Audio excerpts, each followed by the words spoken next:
Imagine discovering that everything you thought you knew about the British royal family was built on a carefully constructed lie. Picture a secret so explosive that it could shake the very foundations of the monarchy itself. What if I told you that for 70 years, a man has been living among us, unaware that royal blood flows through his veins? This isn't the plot of a Hollywood thriller or a work of fiction. This is the true story that former Royal Guard Captain Edmund Whitmore carried to his deathbed, only revealing it in his final confession to his grandson. A story about love, duty, sacrifice, and a secret that 3 generations of royals have kept buried in the deepest vaults of palace history. The late queen, beloved by millions, revered for her sense of duty and moral compass, harbored a secret that would have changed the line of succession forever.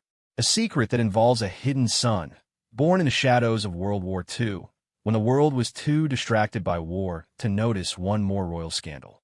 Captain Whitmore's revelations don't just expose a cover-up. They unveil a human story of impossible choices, forbidden love, and the price of keeping the monarchy intact. They reveal how far the royal establishment would go to protect the crown, even if it meant abandoning one of their own.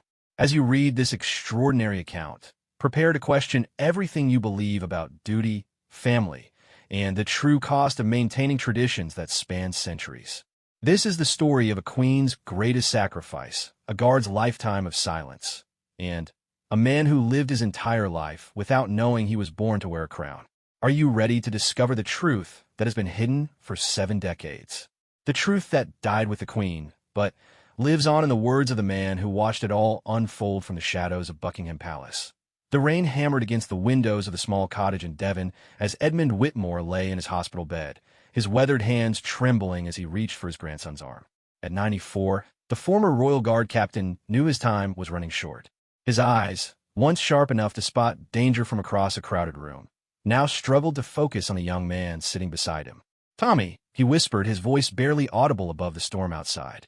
"There's something I need to tell you before I go. Something I've carried for 70 years, and it's eating me alive." Thomas Whitmore leaned closer to his grandfather, the man who had raised him after his parents died in a car accident when he was 8. Edmund had been his hero, his protector, his everything. The old man had filled Thomas's childhood with stories of his time serving the royal family, tales of grand ceremonies and quiet moments of humanity he had witnessed behind palace walls. But this felt different. There was an urgency in Edmund's voice that Thomas had never heard before, a desperation that made his stomach clench with anxiety. "What is it, Grandpa?" Thomas asked gently, taking the old man's cold hand in his own. Edmund's eyes closed for a long moment, as if gathering strength from somewhere deep inside. When he opened them again, they were filled with tears. "I broke my oath," he said simply. "The oath I swore to protect the royal family's secrets. But I can't take this to my grave. It wouldn't be right. There's a man out there who deserves to know the truth about who he really is." The story that Edmund began to tell seemed impossible, like something from a novel rather than real life. But as the hours passed and the old man's voice grew weaker, Thomas began to understand that every word was true. It started in 1943, during the darkest days of World War II. Princess Elizabeth was just 17 years old, beautiful and spirited, with a sense of duty that would later define her reign. But she was also young, isolated by her royal status, and desperately lonely in a world torn apart by war. Edmund had been assigned to her personal security detail when she began her training with the Auxiliary Territorial Service. He was 24 then, tall and handsome in his crisp uniform, with kind eyes and a gentle manner that immediately put the young princess at ease. She wasn't the queen then, Edmund told his grandson, his voice taking on a dreamy quality as he remembered those distant days. She was just Elizabeth, a young woman trying to do her part in the war effort, learning to drive trucks and repair engines like any other girl her age. But Elizabeth wasn't like any other girl, and Edmund knew it. He also knew that his job was to protect her, not to feel the way he was beginning to feel as he watched her laugh with the other women, her face smudged with grease, her hair escaping from under her cap.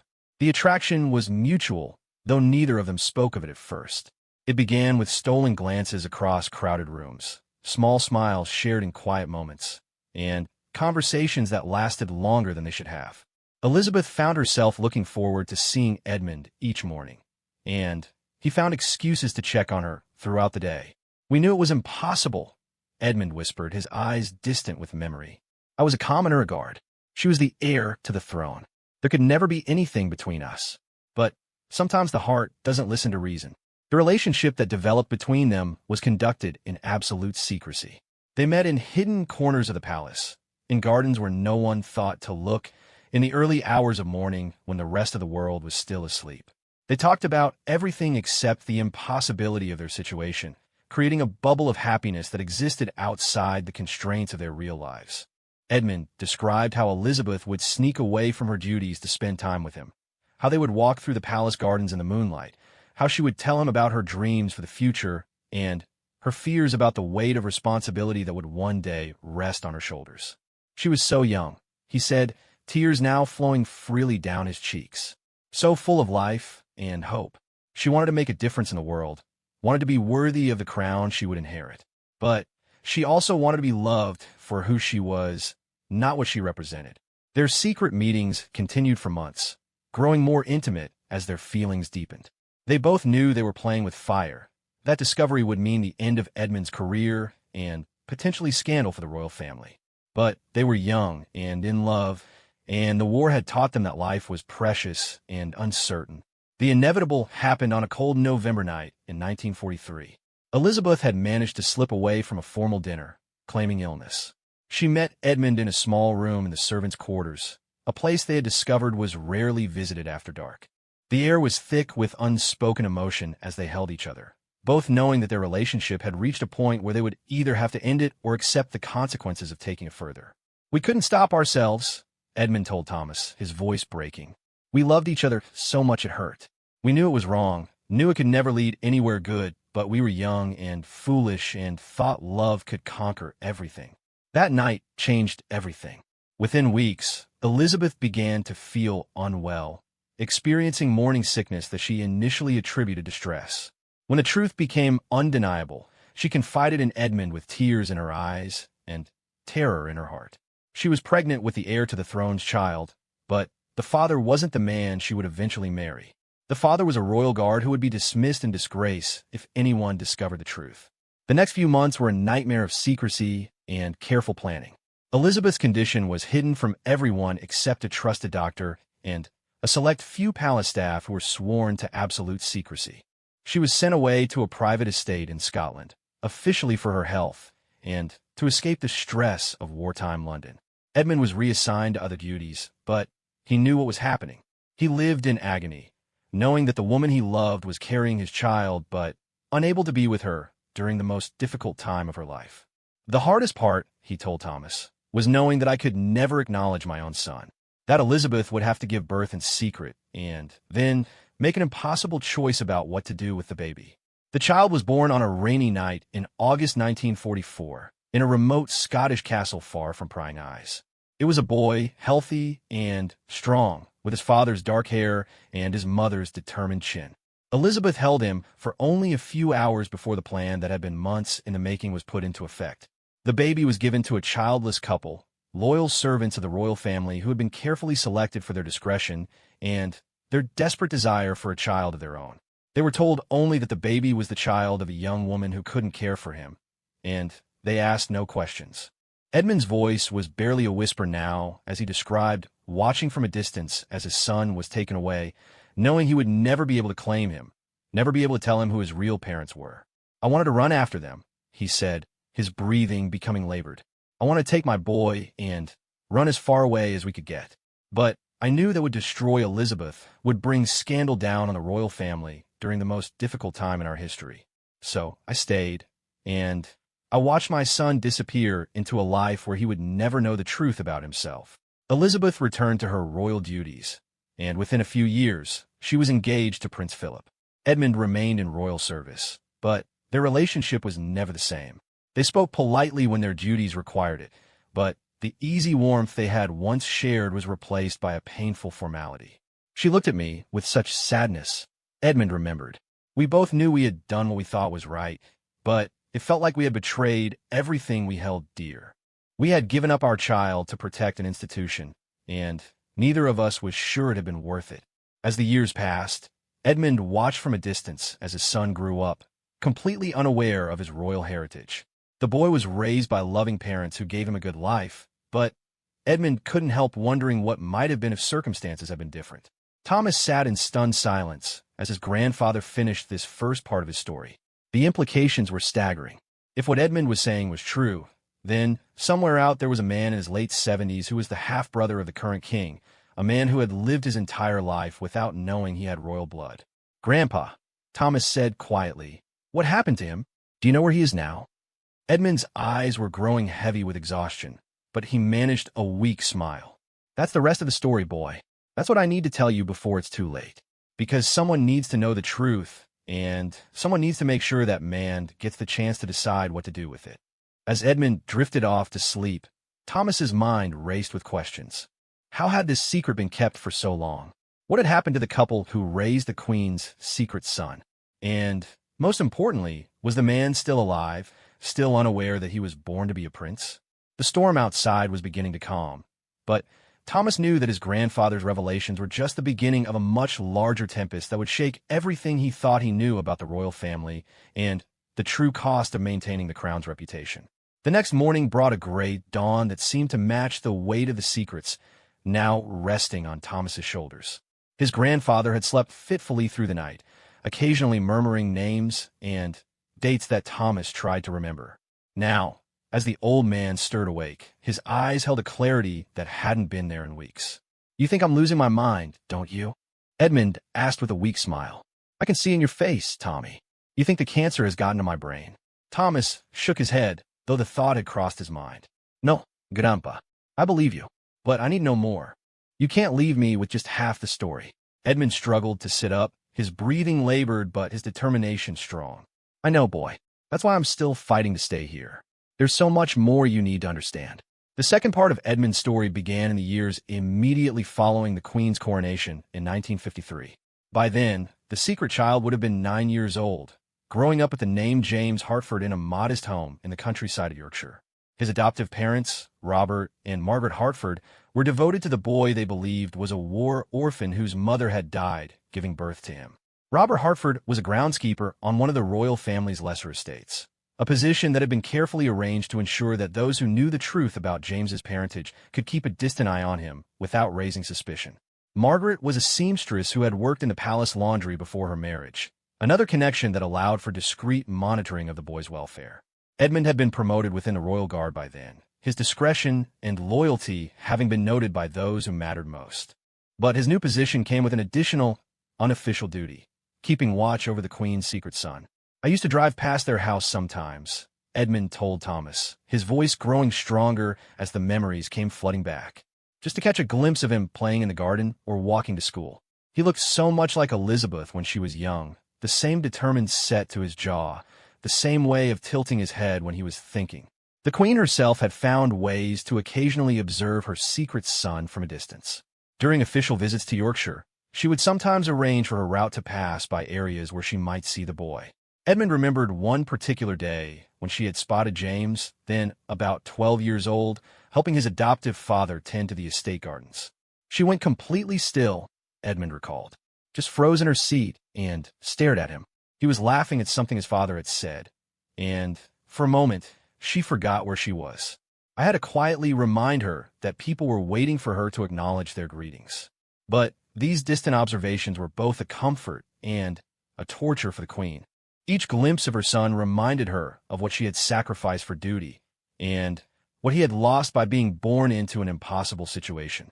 As James grew older, his intelligence and natural leadership abilities became increasingly apparent.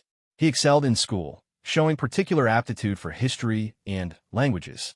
His teachers often commented on his natural dignity and his unusual ability to command respect from his peers without seeming to try. He had it, Edmund said simply, that indefinable quality that marks true royalty. It wasn't just breeding or training. It was something deeper, something in his blood that couldn't be hidden no matter how ordinary his upbringing. The Hartford family never questioned why their son seemed different from other children in the village. They attributed his unusual poise and intelligence to good genes from his unknown biological parents, never suspecting that those genes carried the lineage of kings and queens. When James turned 18, he made a decision that both surprised and worried those who were secretly watching over him. Instead of accepting a place at university, which his academic records would have easily secured, he enlisted in the British Army. He wanted to serve his country. He told his parents to do something meaningful with his life. Edmund's role became more complex as James entered military service. The young man's natural leadership abilities quickly became apparent to his commanding officers, and he rose through the ranks with remarkable speed.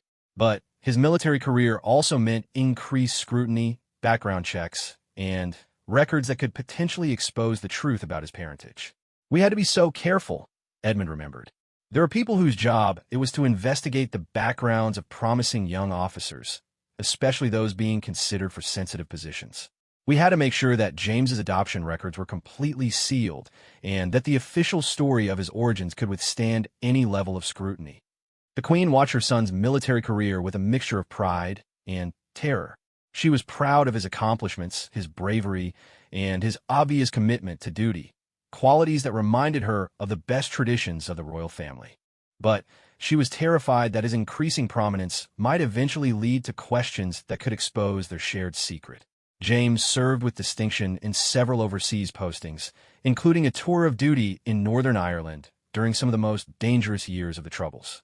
His courage and tactical intelligence earned him commendations and the respect of his fellow soldiers, but they also brought him to the attention of higher-ranking officials who might ask uncomfortable questions about his background.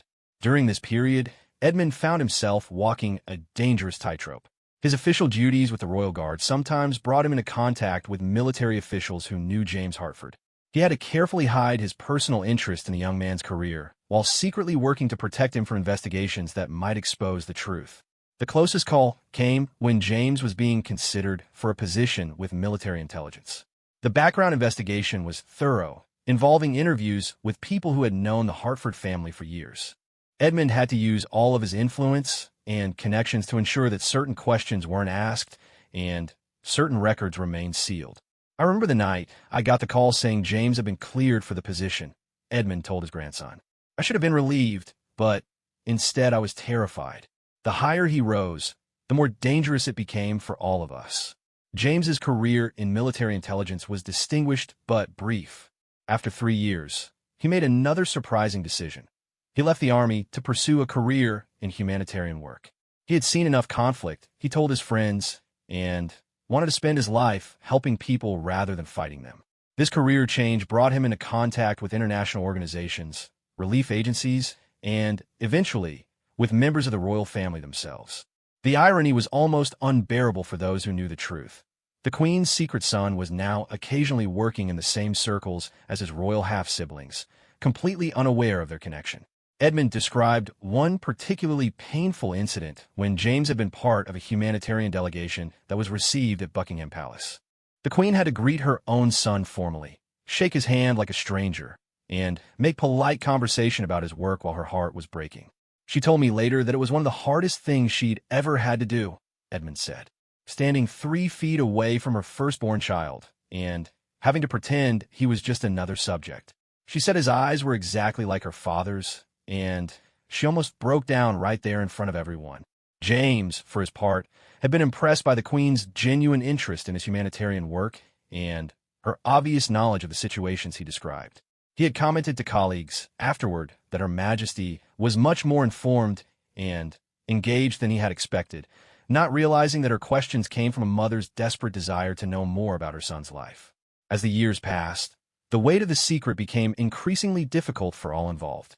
The Queen had to watch her son live a life of service and dedication while being denied the recognition and support that should have been his birthright. Edmund had to observe the man he had helped bring into the world navigate challenges and disappointments that his royal status might have helped him overcome. James Hartford had married in his early 30s, a wonderful woman named Sarah who worked as a teacher and shared his commitment to humanitarian causes. They had 2 children together, a daughter named Emma and a son named Michael, giving the Queen secret grandchildren she would never be able to acknowledge. "The Queen used to ask me about them," Edmund remembered, "about James's family, his wife, his children. I could see how much it hurt her to know she had grandchildren she would never hold, never know. But she also understood that revealing the truth would destroy not just James's life, but the lives of his innocent family as well. The burden of maintaining the secret had taken its toll on everyone involved. The Queen had lived for decades with the knowledge that her first child was living a life of obscurity while her other children enjoyed the privileges of their royal birth.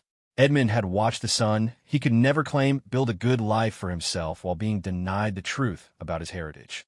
But perhaps the greatest tragedy was that James himself had lived his entire adult life with a nagging sense that something was missing, that there were pieces of his identity that he couldn't quite grasp. He had often wondered about his biological parents, had sometimes felt drawn to follow royal events with an intensity that surprised him, but he had never been able to understand why. He had dreams, Edmund told Thomas. Sarah told someone who told someone else, and it eventually got back to us. James used to have dreams about being in grand rooms with elaborate ceremonies, about wearing formal uniforms and meeting important people. He thought they were just fantasies, but they were memories trying to surface from his very earliest days, before he was taken away from the palace. As Edmund finished this part of his story, Thomas could see the exhaustion overtaking his grandfather. But he could also see the determination in the old man's eyes, the knowledge that he had more to tell and not much time left to tell it. "Grandpa," Thomas said gently, "what happened when the Queen died? Does James know yet? Does anyone plan to tell him?" Edmund's expression grew grim. "That's the problem, Tommy. That's why I can't keep this secret any longer. The Queen is gone, and with her went the last person who could have made the decision to tell James the truth. The current king doesn't know about his half-brother. The secret was kept so well that even the other members of the royal family were never told." Thomas felt a chill run down his spine as he realized the implications. So, James still doesn't know? After all these years, all these decades, he still has no idea who he really is? "None at all," Edmund whispered. "And the few people who did know are dying off.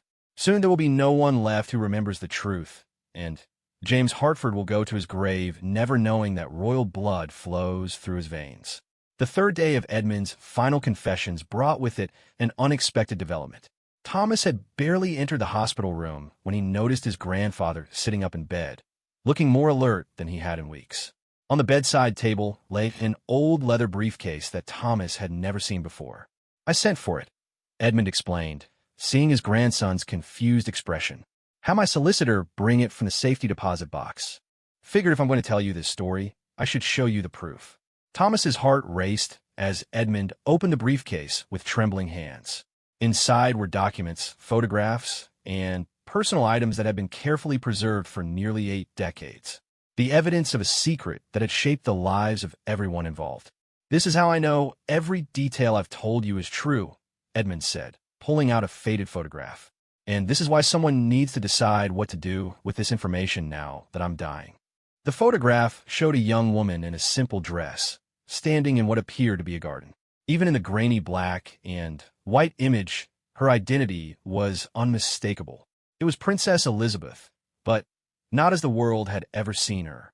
Her hair was loose around her shoulders, her smile was genuine and unguarded, and she was looking directly at whoever was taking the picture with an expression of pure love. "I took this in 1943, Edmund said softly, just weeks before she found out she was expecting. Look at her eyes, Tommy. You can see how happy she was, how alive. That's the Elizabeth the first fell in love with, not the Queen the world knew, but the young woman who dreamed of a different kind of life." There were other photographs, too. Pictures of Edmund in his guard uniform, looking young and earnest.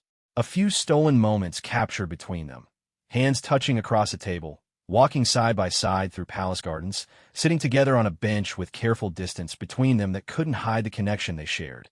But the most shocking items in the briefcase were the documents. Birth records, adoption papers, and, most importantly, a letter written in the Queen's own hand. Edmund carefully unfolded the letter, its edges yellow with age. "She wrote this when James was 6 months old," he explained. "She gave it to me in case anything ever happened to her, in case there was ever a time when the truth needed to be told." Thomas read the letter with growing amazement. In her careful handwriting, the future Queen had detailed everything. Her relationship with Edmund, her pregnancy, the decision to give the baby away, and, most importantly, her desperate love for the son she could never claim. "My dearest Edmund," the letter began, "if you are reading this, then circumstances have forced you to reveal the secret we have carried together. I want you to know that I have never regretted our love, only the impossibility of our situation. Our son deserves to know the truth about his heritage, but only if that knowledge will bring him peace rather than pain." The letter went on to provide details that would make it possible to prove James's parentage beyond any doubt. Blood type information, a distinctive birthmark on his shoulder, and even a locket that had been hidden in his baby clothes, a locket that contained a miniature portrait of the Queen as a young woman. She planned for this day, Edmund told Thomas. She knew that eventually someone would have to make the choice about whether to tell James the truth. She trusted me to decide when and how, but I never could bring myself to do it while she was alive. It felt like a betrayal of everything we had sacrificed. But the briefcase contained more than just proof of James's royal parentage. It contained evidence of how extensive the cover-up had been and how many people had been involved in maintaining the secret over the decades. There were records showing how Robert and Margaret Hartford had been carefully selected from a pool of potential adoptive parents. Both had backgrounds that made them ideal for keeping secrets. Robert had served in military intelligence during the war, and Margaret had grown up in an orphanage where discretion was a survival skill. The records showed how their adoption of James had been arranged through a private agency that was actually a front organization run by palace officials. The couple had been told that the baby's mother was a young aristocrat who had gotten pregnant during a wartime affair, and that complete secrecy was necessary to protect her reputation. They never knew the whole truth, Edmund explained, but they suspected it was something big. The monthly payments that came to help with James's upbringing, the way certain doors seemed to open for them when they needed help. They weren't stupid. They knew they were caring for someone important. The documents also revealed how James's life had been carefully monitored and occasionally guided throughout his childhood and young adult years. His excellent grades had earned him scholarship opportunities that had been quietly supplemented by anonymous benefactors. His military career had been watched over by high-ranking officers who had no idea why they had been asked to keep an eye on a promising young soldier from Yorkshire. Thomas discovered that even James's humanitarian work had been influenced by the Secret Watchers. Organizations he had worked for had received generous donations from anonymous sources, funding that had allowed them to expand their operations and take on promising staff members like James Hartford. She never abandoned him, Edmund said, tears in his eyes. Even though she couldn't acknowledge him, she made sure he had opportunities, that he could make the most of his talents. She was protecting him and supporting him from a distance his entire life. But the briefcase also contained darker evidence of the lengths to which the palace had gone to protect the secret. There were records of journalists who had gotten too close to the truth being quietly discredited or reassigned. Government officials who had asked inconvenient questions had found their careers suddenly stalled. Most disturbing was a file documenting what had happened to the few people outside the immediate circle who had learned pieces of the truth over the years. A doctor who had assisted with James's birth had died in a convenient car accident just months after the delivery. A palace maid who had suspected something had been dismissed and had subsequently disappeared entirely. "I don't think they were killed," Edmund said quickly, seeing the shock on Thomas's face. But they were definitely encouraged to forget what they knew and to start new lives somewhere far away. The palace has always been very good at making problems disappear without leaving traces. The most recent documents in the briefcase showed that the surveillance of James had continued right up until the Queen's death.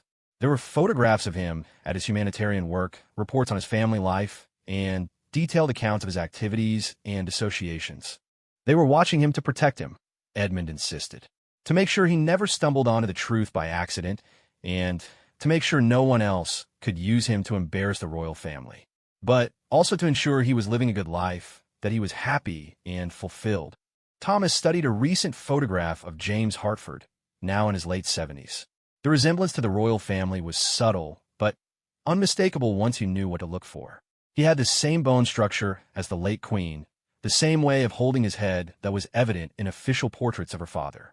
"He looks like them," Thomas said quietly. "More than you know," Edmund replied. "His daughter Emma has the same eyes as Princess, and his son Michael has Prince Charles's nose and chin.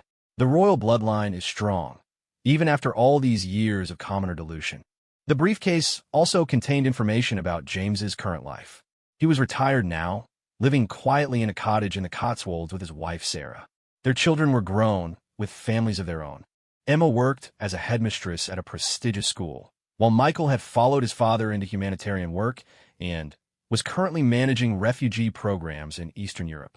"They're good people," Edmund said proudly. James raised his children with the same values that guided his own life: service, duty, compassion. The Queen would have been so proud of the man he became and the family he built. But there was a shadow over this otherwise happy picture. James's health was declining. According to the most recent surveillance reports, he had been diagnosed with a serious heart condition and was facing major surgery. At 79, there was no guarantee that he would survive the procedure. "That's why I can't wait any longer," Edmund said urgently. "If James dies without knowing the truth, then this whole story dies with him. His children and grandchildren will never know they have royal blood. The Queen's sacrifice will have been for nothing." Thomas felt the weight of responsibility settling on his shoulders like a heavy cloak. His grandfather was asking him to make a decision that could change the lives of an entire family, possibly destabilize the monarchy, and certainly expose secrets that some people had killed to protect. "What exactly are you asking me to do, Grandpa?" he said finally. Edmund reached into the briefcase one more time and pulled out a sealed envelope. "This contains James's current address, phone number, and enough information for you to approach him if you decide that's the right thing to do. It also contains the name of a solicitor in London who has been secretly managing a trust fund that was set up for James when he was born. If the truth comes out, he'll need legal representation to deal with the implications." Thomas stared at the envelope, afraid to touch it. Once he took it, there would be no going back. He would become part of the conspiracy of silence, or he would become the person who finally broke it. "You don't have to decide right now," Edmund said gently. "But you need to understand what's at stake. James Hartford is dying without ever knowing that he was born to be a prince. His children have no idea that their grandfather was a king, that their father is the half-brother of the current monarch. If you don't act, that knowledge dies with me."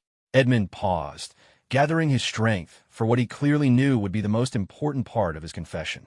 "But there's more, Tommy. Things that make this decision even more complicated than you can imagine. The Queen's death changed everything, and there are people who are still alive who might not want this story to come to light." On the fourth day, Edmund's condition had visibly deteriorated. The nurses spoke in hushed tones about comfort measures and final preparations, but the old man remained determined to finish his story. Thomas had barely slept, his mind racing with the implications of everything he had learned. "The dangerous part of this story hasn't been told yet," Edmund began, his voice weaker, but his eyes still sharp. "Because it's not just about the past anymore. It's about what's happening right now, and the people who still have everything to lose if this secret comes out." Thomas leaned closer as his grandfather continued, his words coming in short bursts between labored breaths. "When the Queen died, she took the secret with her. But she wasn't the only one who knew. There are still people alive, people in positions of power, who were part of the cover-up. And they have families, reputations, and fortunes that could be destroyed if the truth comes out." Edmund explained that the network of people who had helped maintain the secret over the decades had grown into an unofficial organization of sorts. Palace officials, government ministers, military leaders, and wealthy supporters of the monarchy who had all played various roles in keeping James Hartford's true identity hidden. "They called themselves the Guardians," Edmund said with bitter irony. "They believed they were protecting the monarchy from scandal. But over the years, they became something else entirely. They became people with their own secrets to hide. The Guardians had not simply been passive keepers of royal secrets. They had actively worked to ensure that certain information never came to light, that certain questions were never asked, and that certain people never got too close to the truth. In the process, many of them had committed acts that could be considered criminal if exposed. There's a man named Sir Geoffrey Blackwood," Edmund continued. "He's in his 80s now, but he was a young palace official when James was born. He's the one who arranged the adoption, who set up the false records, who made sure the real birth certificate disappeared. If James's true parentage is ever proven, Sir Geoffrey could face charges for fraud, conspiracy, and God knows what else." Sir Geoffrey had gone on to have a distinguished career in government service, eventually being knighted for his contributions to the civil service. But his success had been built on the foundation of his willingness to bend rules and break laws in service of the crown. The revelation of his role in concealing a royal heir could destroy not only his reputation, but also that of his children and grandchildren who had built their own careers on the family name. Then, there's Lord Hamilton, Edmund said, referring to a man whose family had been involved in palace security for generations. He inherited his father's role in watching over James, and he's the one who's been coordinating the surveillance for the past 20 years. He has files on everyone who's ever gotten close to discovering the truth. Politicians, journalists, academics, anyone who could be a threat. Lord Hamilton had used his position and connections to manipulate careers, redirect investigations, and occasionally destroy the lives of people who posed a risk to the secret. He had justified these actions as necessary to protect the monarchy. But Thomas could see from his grandfather's expression that the reality was far more sinister. What kind of things did he do? Thomas asked, though he wasn't sure he wanted to know the answer. Edmund was quiet for a long moment before responding. There was a historian in the 1980s who was researching wartime records. She found references to Princess Elizabeth's time in Scotland that didn't match the official accounts. Lord Hamilton arranged for her research grant to be cancelled, her university position to be terminated, and her reputation to be so thoroughly destroyed that she could never work in academia again. What happened to her? She ended up working as a librarian in a small town in Wales. Still there, as far as I know. Broken, forgotten, but alive. Others weren't so fortunate. Edmund went on to describe how the Guardians had evolved from protectors of royal secrets to protectors of their own interests. The knowledge they possessed about each other's illegal activities had created a web of mutual blackmail and shared guilt that made them all prisoners of the secret they were supposed to be protecting. They can't let the truth come out, Edmund explained.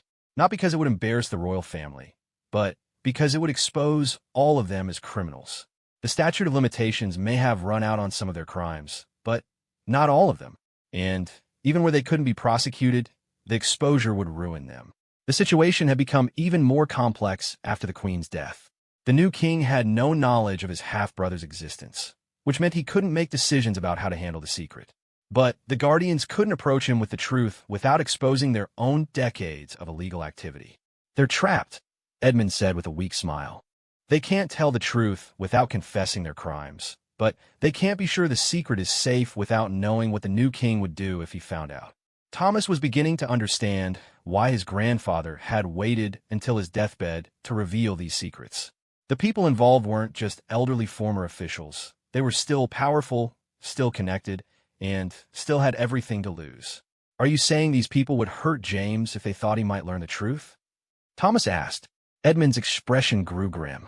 I'm saying that people with that much to lose have done desperate things before. James has lived this long because he's never posed a threat to their secret. But if someone approached him with evidence of his royal parentage, if he started asking questions or demanding answers, the old man didn't need to finish the sentence.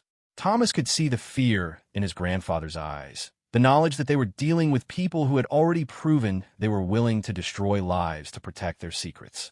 But Edmund had more revelations that made the situation even more dangerous. The trust fund that had been set up for James Hartford wasn't just a simple financial arrangement. It was controlled by a board of trustees that included several of the Guardians, and the terms of the trust contained clauses that could be interpreted as giving them significant power over James's life. If James ever tried to claim his royal heritage, the trustees could argue that he was mentally incompetent, Edmund explained.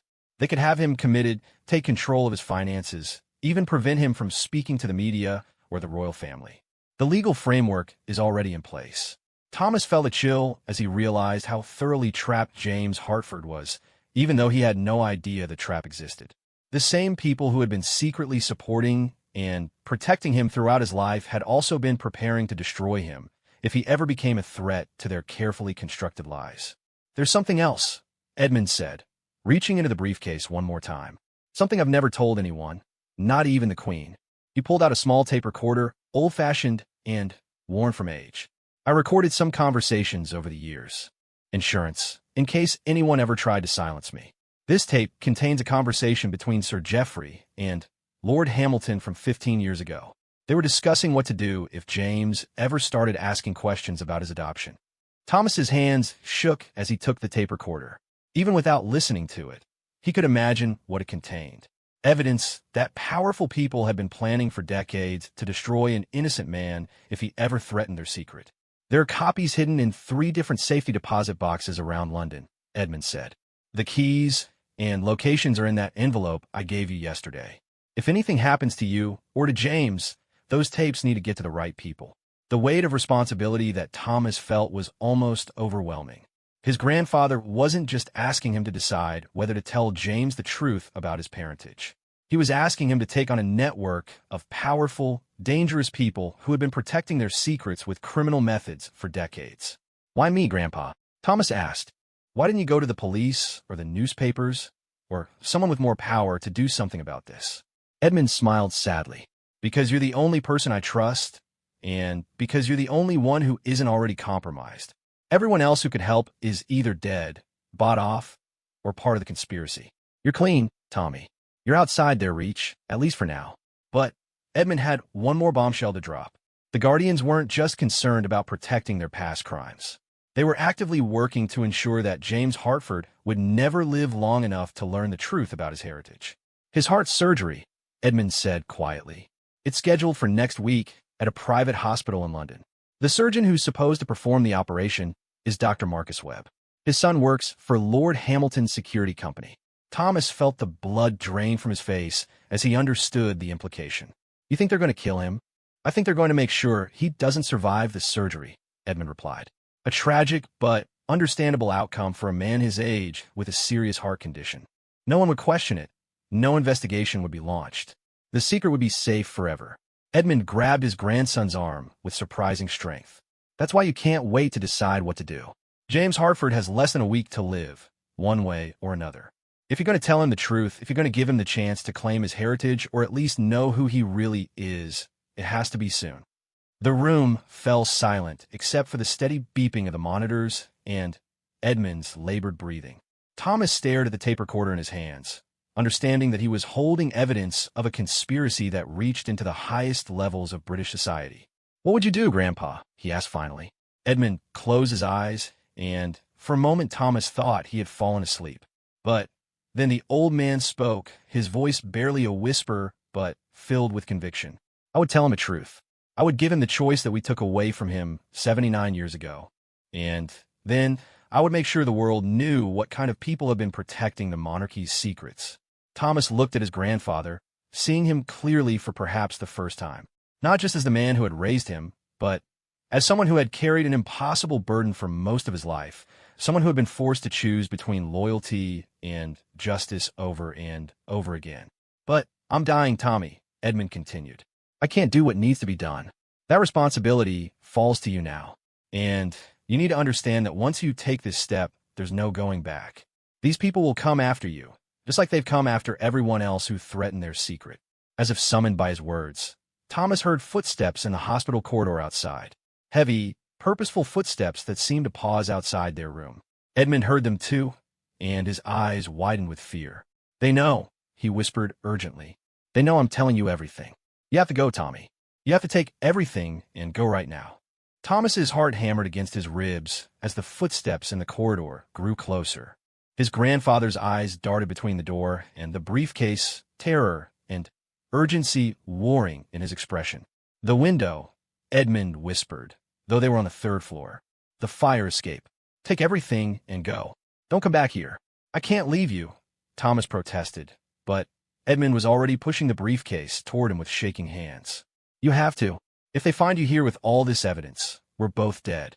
Edmund's voice carried the authority of his former military rank. "James Hartford has 5 days before his surgery. 5 days to learn the truth and decide what to do with it. Don't let my 70 years of cowardice be for nothing." The footsteps stopped directly outside their door. Thomas could hear low voices conferring, the sound of someone checking paperwork or credentials.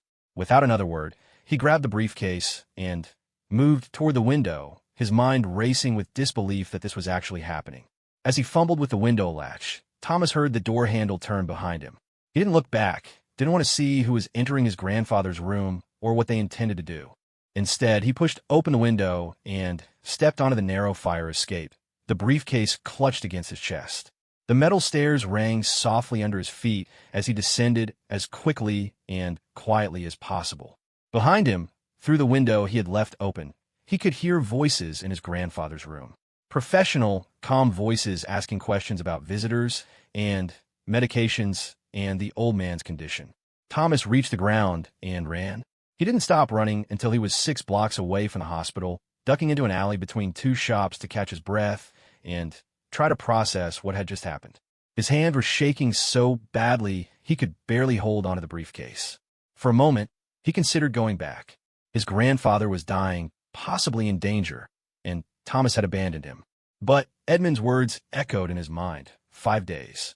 James Hartford had 5 days before his scheduled surgery, and if Edmund was right about the Guardian's intentions, 5 days to live.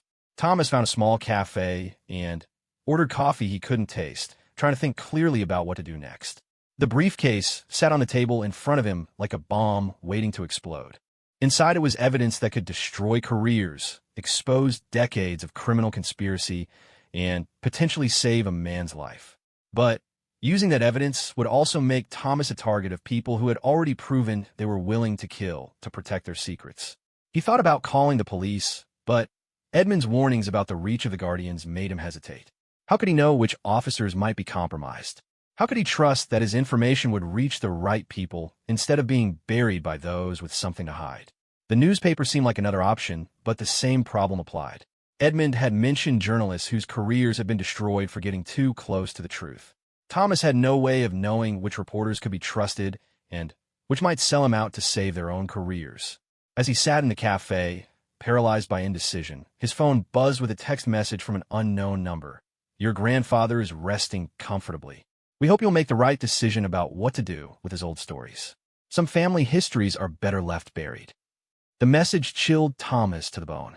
It confirmed that the Guardians knew exactly what Edmund had told him and that they were already watching his every move.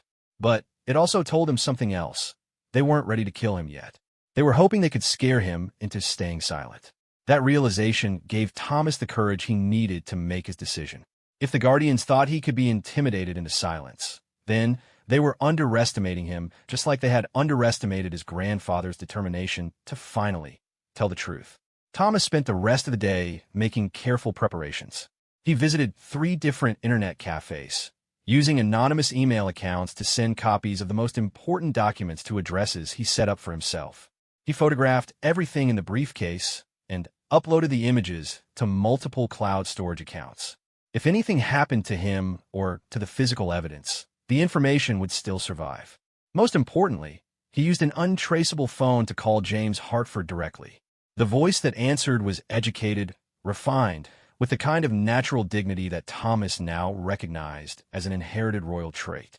Hartford residence, James speaking. Mr. Hartford, my name is Thomas Whitmore. I have some information about your adoption that I think you need to hear. It's urgent, and I prefer to discuss it in person if possible.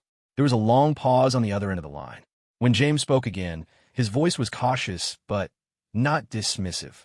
Young man, I've been wondering about my origins for nearly 8 decades. If you truly have information that could help me understand my past, then, yes, I would very much like to meet with you. They arranged to meet the next morning at James's home in the Cotswolds. Thomas spent a sleepless night in a small hotel, constantly checking the locks on his door and jumping at every sound in the corridor. But when morning came, he felt strangely calm. He was about to do something that his grandfather should have done decades ago, something that might finally bring justice to a man who had been denied his true identity his entire life. The drive to the Cotswolds took 2 hours through countryside that looked like something from a fairy tale.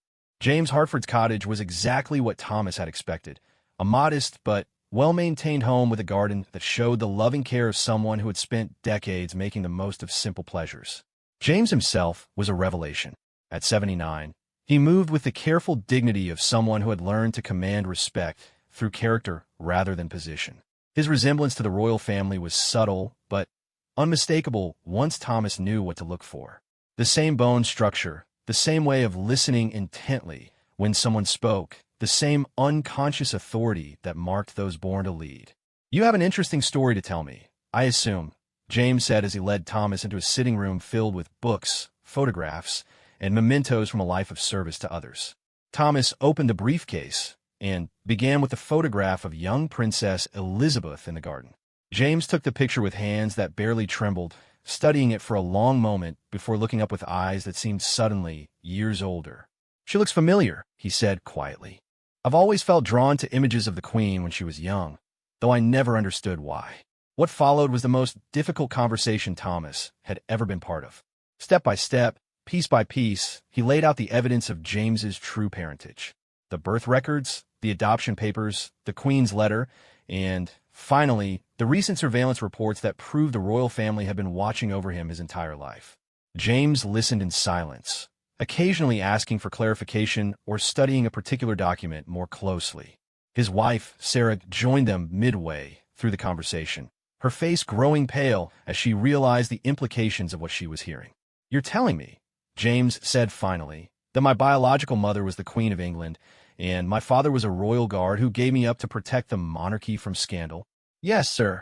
"And I'm telling you that you have a half-brother who is now the king, and that you've been denied your rightful place in the succession for nearly 8 decades. James was quiet for a long time, staring out the window at his garden. When he spoke again, his voice was steady but filled with emotion. "Do you know what the strangest part is? I'm not even surprised. There's always been something missing, something I couldn't quite grasp about my own identity. I've had dreams about palace ceremonies, about wearing formal uniforms, about being part of something grand and important. I thought they were just fantasies." Sarah reached for her husband's hand. "James, what does this mean? What are we supposed to do with this information?" Thomas explained about the scheduled surgery, about his grandfather's suspicions that the guardians intended to ensure James didn't survive the operation. He told them about the network of powerful people who had spent decades protecting this secret and who would stop at nothing to keep it buried. James's response surprised him. Instead of fear or anger, the old man seemed almost relieved. "So that's why Dr. Webb was so insistent that I use his private hospital instead of the NHS facility," James mused. "I thought it was strange that he would arrange such expensive treatment for someone like me." Thomas felt a surge of urgency. "You can't go through with the surgery, Mr. Hartford. Not at that hospital, not with that doctor. If my grandfather is right, they're planning to kill you." But James shook his head calmly. "My boy, I've lived 79 years without knowing who I really was. If these people are willing to murder me to keep their secret, then this truth is more important than I ever imagined. I won't spend the rest of my life, however long that might be, hiding from criminals who stole my identity." What happened next was exactly what Thomas hadn't expected.